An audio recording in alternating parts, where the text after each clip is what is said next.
you really get a good idea at just how far he fell off the pace just before the 23-kilometer mark.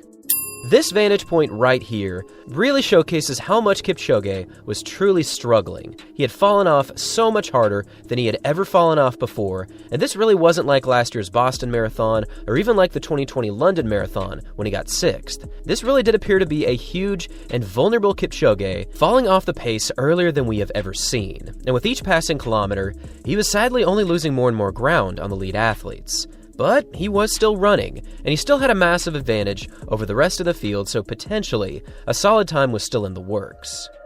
After Kipchoge's big drop, it was now a race among Kipruto, Kiplagat, and Benson Kipruto. But even for them, their pace was slowing down dramatically to a much slower tempo as compared to what they were doing for the opening 13.1 miles.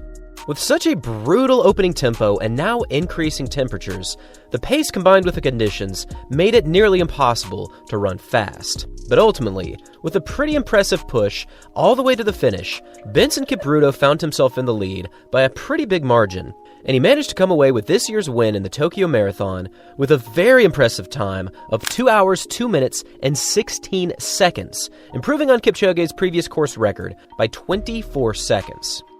This was also a massive personal record for Benson Kipruto, as he almost improved on his personal record by 2 entire minutes. Finishing in second was Timothy Kiplagat with another very quick time of 2:02:55, which was also another huge PR, and finishing pretty far behind in third was Benson Kipruto in 2 hours, 4 minutes, and 18 seconds.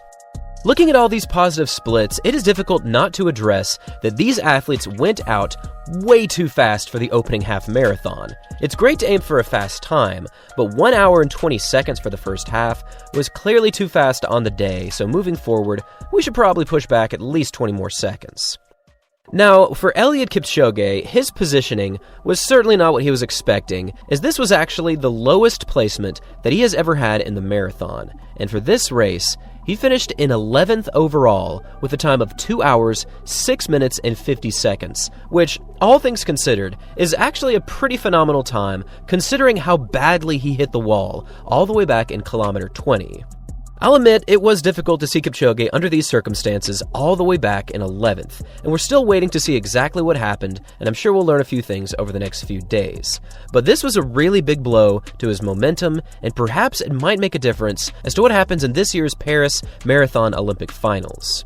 Here are the full race results for this year's Tokyo Marathon, and in total there were 12 athletes that ran under 2:07, we had 16 runners break 2:08, but absolutely dominating was Benson Kipruto, who also won the Boston Marathon and the Chicago Marathon in the past, so this wasn't exactly new territory for him.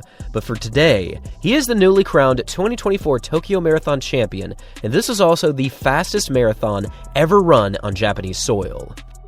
Thanks for watching, everyone. And as always, until next time.